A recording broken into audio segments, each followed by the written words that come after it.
Halo semuanya, apa kabar? Jumpa lagi di BK Channel. Pada kesempatan hari ini, kita akan mempelajari materi tema 1, sub 2, pembelajaran 3. Pada pembelajaran 3, mata pelajaran yang dibahas adalah IPS, Bahasa Indonesia, dan PPKN. Untuk tujuan pembelajaran hari ini, bisa kalian lihat pada daftar berikut.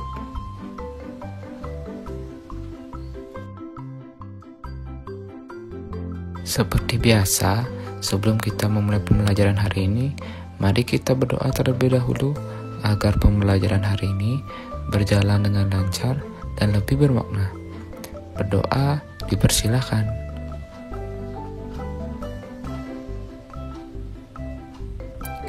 Berdoa selesai. Nah, mari kita mulai pembelajaran hari ini.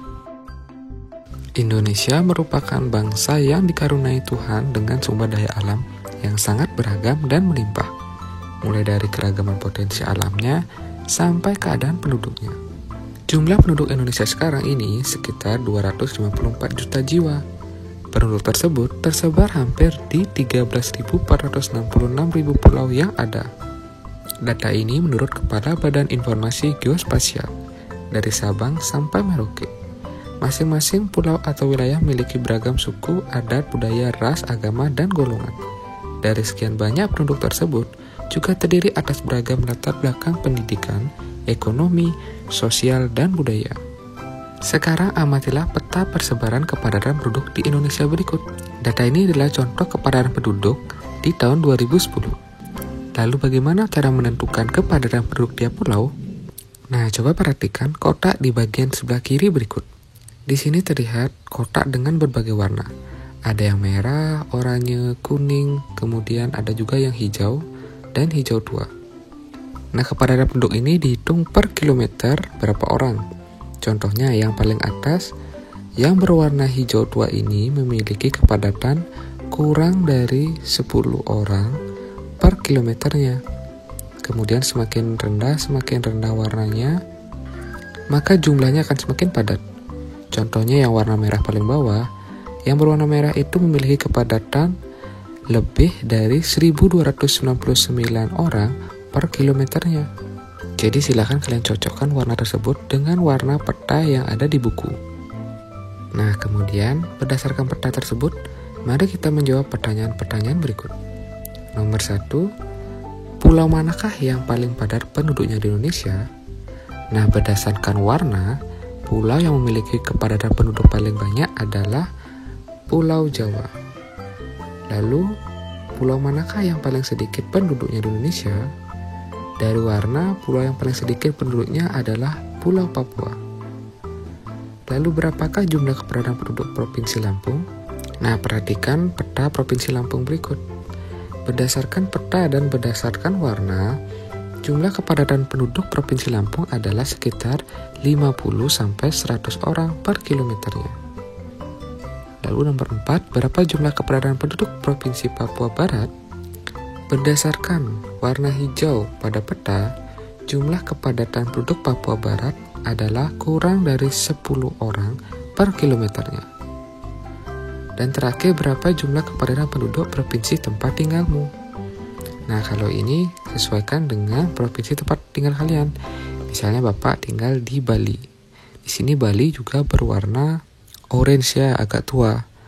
Jadi sekitar 600 sampai 1299 orang per kilometernya. Cukup padat memang. Nah, kalian coba sendiri untuk mengukur kepadatan berdasarkan provinsi kalian dan tentukan berdasarkan warnanya. Wilayah Indonesia yang sangat luas dan berupa kepulauan telah mengakibatkan keberagaman penduduknya. Salah satunya adalah keberagaman suku. Amatilah peta persebaran suku-suku bangsa yang ada di Indonesia. Warna-warni pada peta menunjukkan banyaknya suku-suku yang ada di Indonesia dan jumlahnya sangat beragam. Sekarang, coba kamu sebutkan dan tunjukkan suku-suku yang mendiami pulau-pulau yang ada di Indonesia berikut. Mari berlatih. Pasangkan antara pulau dengan suku bangsa yang tepat dengan menarik sebuah garis. Bapak contohkan. Misalnya yang paling pertama itu contohnya Pulau Bali, yang paling bawah ya. Kemudian ciri khas sukunya atau pakaiannya adalah ya yang ini. Bisa dilihat di sana contoh orang menarikan tarian yang berasal dari Bali. Kemudian yang kedua Pak contohkan, yang pertama di sana ada Pulau Jawa. Nah, ciri khas pakaian atau suku yang menunjukkan Pulau Jawa adalah ya pakaian atau gambar yang ini. Sebenarnya suku di Jawa itu sangat banyak ya. Nah, ini adalah perwakilan salah satunya. Nah, untuk gambar sisanya silahkan kalian tentukan pulau dengan suku bangsa yang tepat. Selamat mengerjakan. Selain keberagaman suku bangsa, Indonesia juga dianugerahi keberagaman agama. Saat ini, ada 6 agama yang diakui oleh pemerintah untuk dianut oleh masyarakat, yakni Islam, Kristen, Katolik, Buddha, Hindu, dan Konghucu. Adapun Islam menjadi agama dengan jumlah pemeluk terbesar di Indonesia. Sekarang, coba kamu tentukan dan berilah tanda-tanda seperti berikut pada daerah-daerah di peta sesuai persebaran agamanya. Berilah tanda biru untuk daerah yang pemeluknya mayoritas Islam, kemudian merah untuk pemeluk yang mayoritas Katolik, kuning untuk Buddha, kemudian orange untuk Kristen, lalu ungu untuk Hindu, dan magenta atau pink untuk Konghucu. Sebenarnya di setiap daerah pasti hampir ada agama lain selain agama mayoritas. Contohnya di Bali Bapak contohkan, di sana mayoritas Hindu, tapi bukan berarti tidak ada agama lain selain Hindu. Islam, Katolik, Buddha, Kristen, dan Konghucu pun ada di sana. Tetapi mayoritas di sana adalah beragama Hindu. Jadi kamu bisa nanti mengisi dengan warna ungu. Begitupun dengan di Jawa. Di Jawa bukan berarti semua di sana penganutnya agama Islam. Ada juga agama-agama lain. Tetapi mayoritas atau yang paling banyak memang adalah agama Islam. Nah, jadi untuk penentuannya ini kamu boleh menentukan atau mencari informasi berdasarkan bacaan lain atau di internet. Nah, untuk hasil akhirnya kira-kira Bapak bisa contohkan seperti ini. Jika kalian mempunyai informasi lain atau sumber lain mengenai persebaran agamanya, kalian boleh membuatnya berdasarkan informasi yang kalian dapat. Selamat mengerjakan. Nah, berikutnya untuk mengetahui keberagaman kondisi penduduk Indonesia, bisa kamu mulai dengan mengamati lingkungan tempat tinggalmu sendiri. Kamu dapat mengetahuinya dengan melakukan wawancara dengan orang tua, perangkat RT dan RW, kepala desa, ataupun tokoh masyarakat lainnya. Lakukan wawancara dengan kelompok belajarmu. Namun ingat, sebelum wawancara, lakukan dulu berbagai persiapan. Di antaranya, Bapak contohkan, pertama, tentukan tempat dan waktu wawancara. Nah, ini tempat yang ingin kamu lakukan saat melakukan kegiatan wawancara. Misalnya, rumah ketua RW pada hari Rabu 21 Juli 2021. Kemudian korespondennya atau nanti orang yang akan kalian mintai informasi. Misalnya ketua RW, tempat tinggal kalian ya. Kemudian tentukan tugas masing-masing anggota. Nah, di sini kamu membagi tugas anggota kelompokmu. Misalnya ada yang bertanya, kemudian ada yang mencatat jawaban dari narasumbernya, lalu ada juga yang melakukan dokumentasi berupa foto atau gambar. Selanjutnya siapkan peralatan seperti pensil, kertas, dan lain-lainnya. Setelah itu susun pertanyaan-pertanyaan dengan baik. Lalu untuk tema wawancaranya sendiri adalah wilayah tempat tinggalku adalah Indonesia kecil. Nah, ini artinya kita akan mencari keberagaman yang ada di wilayah tempat tinggal kalian. Nah, hal-hal yang bisa menjadi perhatian atau nanti ditanyakan sebagai pertanyaan, misalnya apa saja agama penduduk yang ada di sana, kemudian apa saja suku yang ada di daerah sana, lalu bagaimana tingkat ekonomi penduduknya, dan tingkat pendidikan dari penduduknya rata-rata seperti apa. Nah, itu hal-hal yang bisa kamu tanyakan saat wawancara. Kemudian kamu juga bisa menanyakan hal-hal lain, seperti fisiknya, fisik dari lingkunganmu, luas daerahnya berapa, berbatasan dengan apa saja, lalu kondisi alam yang ada di sana apa saja. Kemudian yang non-fisiknya, seperti agama penduduknya, suku penduduknya, tingkat ekonomi penduduknya seperti apa, dan tingkat pendidikan penduduknya seperti apa. Nah, untuk hasil atau contohnya kalian bisa lihat pada gambar berikut. Ini adalah contoh hasil wawancara. Kalian bisa melakukan atau mungkin setelah wawancara kalian bisa mendapatkan hasil yang lain. Selamat mengerjakan. Berikutnya cobalah baca teks yang berjudul Kerukunan Umat Beragama di Indonesia. Setelah itu, tentukan ide pokok dari masing-masing paragraf bacaan di atasnya. Nah, kalau ini sudah tidak Bapak ajarkan lagi ya. Karena dari sub 1 sampai sub 2 ini selalu ada tugas yang berhubungan dengan mencari ide pokok. Jadi kalian pasti sudah paham bagaimana caranya mencari. Nah, di sini juga sudah ada contohnya untuk paragraf 1.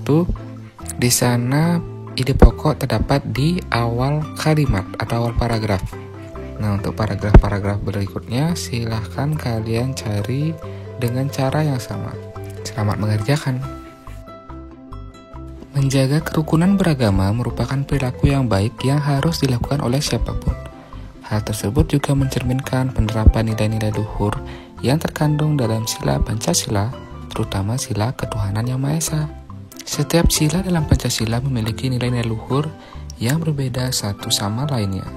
Sekarang, bersama dengan temanmu coba bandingkan nilai-nilai luhur setiap sila dalam Pancasila.